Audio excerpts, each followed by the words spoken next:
So for today's video, papa-PMS natin si ADV. Second PMS yung ipapagawa natin kasi naka 6 months na mula nung first PMS. Kaya kung interesado kayong malaman kung magkano ang maintenance ng ADV 160, watch this video. Ayan guys, isasalang na si ADV. Sobrang ganda ng service bay nila dito sa Honda Big Bikes Parañaque. And again guys, ito lang gamit nating oil. Boss, para saan tong plastic na to? Ito ng ano yun eh? Balita ko may mga discount daw kayo ngayon. Yes sir, may mga list tayo sa iba't ibang unit sir. So after 8 months of ownership dito kay ADV 160, ang total na nating nagagastos for maintenance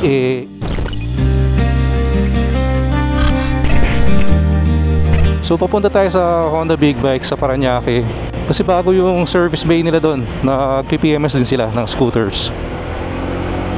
And itong ADV 160 pala natin, yung first PMS ito was nung 500 kilometers pa lang. So maaga kong pina-PMS. Pero kasi almost 2 months na rin yun eh. Nung nag 500 kilometers ako. Tagal no? Pero as per the manual kasi, ang first PMS should be yung first 1K, 1,000 kilometers.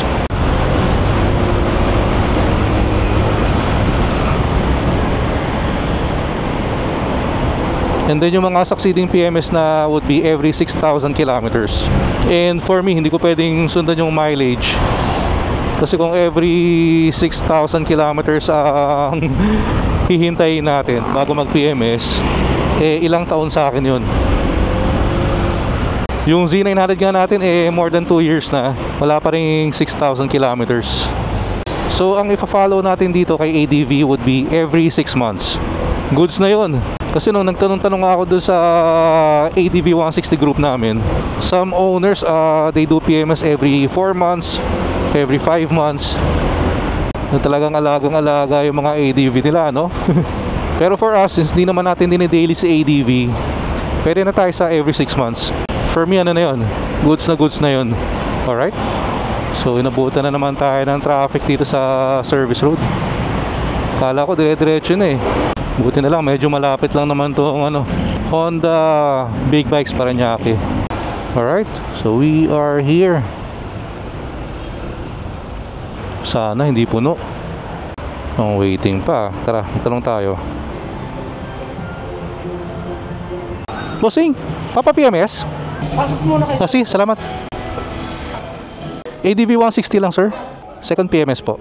Ano pa lang, 1.6, wala pang 1.7. Pero yung una kong PMS 500 ah. Salamat. Alright, so waiting pa tayo. So ito yung service bay ng Honda Big Bikes Parañaque. Sir.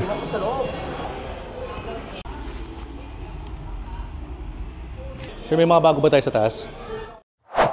Alright, good afternoon Sir Joshua. Balita ko may mga discount daw kayo ngayon. Yes sir, may mga list tayo sa iba't ibang unit sir. Katulad, unahin ko to, Rebel 1100 sir. Oh, wait lang sir. Yan, Rebel 1100, may list tayo dyan na 5,600 kapag cash binili. XADV sir, may list tayo dyan, 8,400. Pero yung isa na yan sir, yung Iridium Gray, 2023 model, mas malaki pa yung list niyan. Kano ang discount ito sir? Naka-indicate dito sir 8.4 pero may itataas pa yun sir pag pumunta sila dito. Tapos meron tayong matte black doon. Ito yung 2024 model. Yes sir. XADV. Yes sir. Ilan ang discount dito? Same lang sir, 8,400. And then ito sir, CBR 650R 2023, less 50,000. Less 50,000. Yes sir, 50. CBR 650R. Anong year model ulit sir? 2024 sir. 2024 na. Yes sir. Tapos I-clutch na ba to? Ano sir, standard pa siya. Standard. CBR 500R siya. Yes sir. Yes sir. Oh, no? Ayan, less 40,000. 389, 349 na lang. Yes sir. Baba na. no? Kasama na yung ano dun sir sa mga nabanggit ko. Kasama na yung 3 years registration sa atin. Dito sir, sa CB, meron ba? Sa CB sir, standard 5,000. Yes, 5,000. Sa e-clutch sir, may less tayo dyan na 5,600. Oh, not bad ah. Yes sir.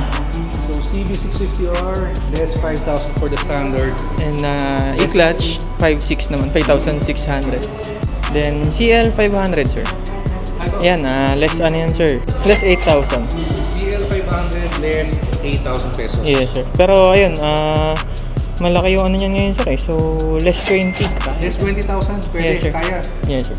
Pero siguro sa mga interested, pwede silang pumunta dito. Pwede sila pumunta rito, sir. Hanapin ka na ng search. Yes, sir. Opo. Kaya pa natin i-negotiate yung I-negotiate yung maximum price. discount. Yes, sir. Year-end promo yung discount natin. So, number ko, sir, mga sir, ma'am, 0946-689-7676. So kung interesado sila, Yes. message ka lang. And or walk-in lang kayo dito. Pwede, no? Yes, sir. Thank you, So, Sir ayun. Joshua. Thank you, sir. Salamat. Alright, so while waiting, check out din natin yung mga available na scooters dito. You know, white ADV 160. Meron ding black. Sa mga interesado, cash price 170, 750. Pwede ring installment 18 months, 24 and 36 months. Then meron din silang PCX 160. Kompleto sa kulay, no? And meron ding CB 150X, Honda Click, CBR 150. Yan ito, ano yata ito eh? Click 125.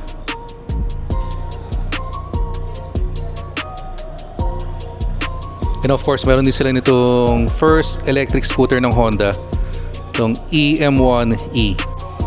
This is 155,400. Alright, so sa second PMS natin, itong blue Honda oil pa rin gagamitin natin. Itong Pro Honda scooter, fully synthetic. So, sa mga interesado, ito yung presyo ng oil dito.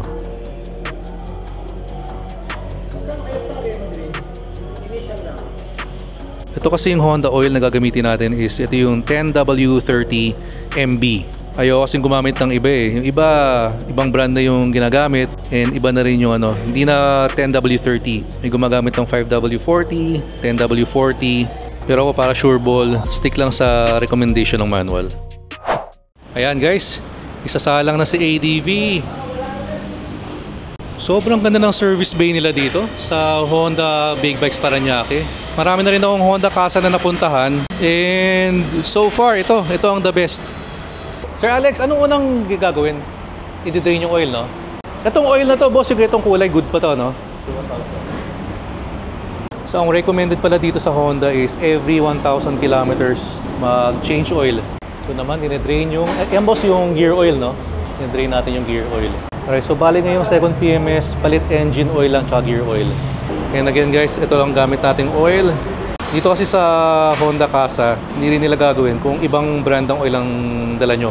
So much better na rin gamitin natin yung Honda oil mismo para iwas aberya. Ensure tayo na compatible, di ba? Ganda ng service area nila dito eh, oh. Para ka magpapadetail. And meron din sila ditong sobrang cozy na waiting area.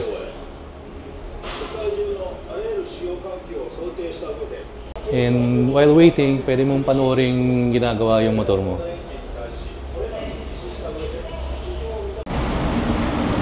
Alright. So lahat ng tornilyo niya, sir, may torque value talaga, no? So yun ang importante, kaya gusto kong sa Casa pinapagawa. Kasi yung bawat tornilyo, bawat bolt ng motor natin, merong required na torque value yan eh. So kung imamano-manong DIY mo yan, baka mapahigpit yung yung tornilyo mo or baka naman maluwag. So kailangan ito yung ginagamit nila guys, mayroon silang torque wrench. Pwede mong iset yung torque value, yun. So kung magdi-DIY kayo, buti nang meron kayong ganito. Boss, para saan tong plastic na to? Ito ng breather. If ever na pasukin ng tubig, dito lang lalabas yun. Pag nabaha ka, magkakatubig yan. May kita mo dyan may tubig. Tapos tatanggalin lang to. Papalitan. Lalabas mo.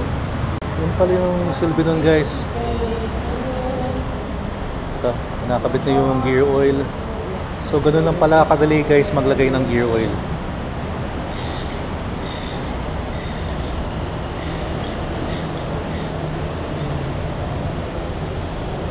Babalik na lang yung bolt. Sa engine oil na tayo. May naka-ready na funnel dito. Make sure na walang tapon. Ilang ml boss ang nilalagay dito? Sinasagad yan boss? 750. So 750 ml.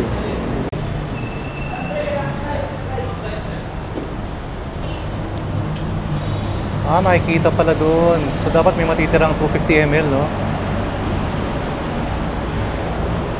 Meron pala sa gilid guys, ayun, no? May matitirang 250 ml dapat. Yun. Pag nakatatlong change oil ka pala, may pang isang change oil ka na ulit. So ganun lang kadali yun guys. So guys, kung gusto nyo magpa-PMS ng Honda scooter nyo o kaya big bike, punta na kayo dito sa Honda Big Bikes Parañaque. Napaka-professional looking, napakalinis ng service area nila. Yung overall na rider triangle dito. Sir Aldrin, maraming salamat po. So, kita-kits po ulit. Seryoso guys, sobrang okay dito sa kasa na to, sa dealer na to. Sobrang bait ng mga tao. Yung sa first PMS ko kasi hindi ganoon ka-friendly yung gumawa ng motor ko. Pero dito, very accommodating nila. Kung may tanong ka, talagang sasagutin ka ng nakangiti. Sa akin kasi napaka-importante talaga ng overall experience. Kumbaga yung customer satisfaction. Traffic na naman dito, oh, sa SLEX. Laging traffic ang ngayon, northbound. Although, gano'n naman talaga, every December. Actually, pag start pa lang ng bare months, ano na yan, ganyan na yan. Then, medyo luluwag na lang ulit pag January na. Yes sir, oh. Yung mga jeep kasi na ganun, ginagawang terminal yung mga kanto, no? I mean, nakakalungkot lang kasi alam na naman nila na traffic na rin naman talaga. Pero kung titigil sila ng matagal, hindi rin makakatulong sa traffic yun. Sabi rin pala doon sa Honda kanina, nung tinanong ko kung pwede ba ako magdala ng ibang brand ng oil. Kasi eventually gusto ko naman mag-try ng syempre yung mga Motul or Amsoil. Iniisip ko baka may babayaran ka lang na corkage. Pero ang sabi sa akin, hindi raw nila gagawin pag may dala kang sariling oil. Ang gagamitin lang daw nila talaga is yung Honda. Kaya mukhang stuck na tayo sa Honda oil talaga dito para kay ADV. Pero satisfied naman ako sa performance. And very affordable din. So again, it's not a bad thing. And ang nag-asos ko pala dito sa second PMS is 405 pesos. Napakamura, no? I think 360 pesos yung synthetic oil ng Honda. Then 65 pesos naman yung gear oil.